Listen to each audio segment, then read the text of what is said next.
lakini alinisaidia sana kuielewa serikali, alinisaidia sana kuelewa bunge, alinisaidia sana kuelewa mengi, na hata sasa naendelea kujifunza mengi katika nafasi hii aliyokuwa nayo, ambayo sasa nimepewa.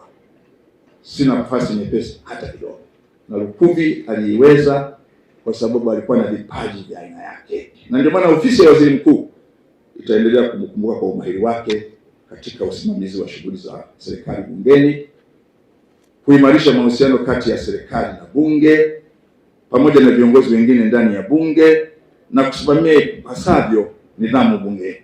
Kwenye hili hakuwa na mzaha,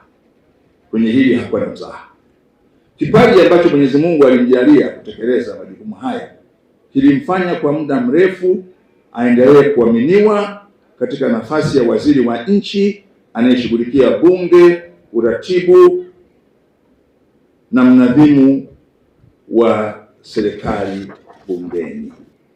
Kwa niaba yangu na ya familia, naomba kutoa shukrani zangu za dhati kwa serikali ya Jamhuri ya Muungano wa Tanzania inayoongozwa na Mheshimiwa Rais wetu mpendwa, mama yetu Mama Samia Suluhu Hassan, kwa kuja kushiriki nasi tangu tulipopata msiba wa mpendwa mume wangu na kumpa mazishi ya kiheshima ya kitaifa, na pia katika kumaliza msiba wa mpendwa mume wangu na baba watoto wangu Norbert Brown, Anifise na Abigail.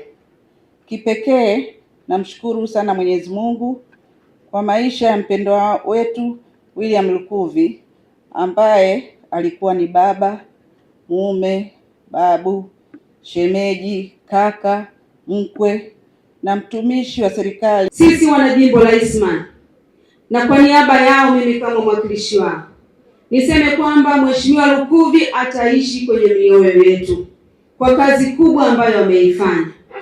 Baba huyu alipokea jimbo likiwa giza, na mimi ninafahamu kwa sababu nimeishi hapa.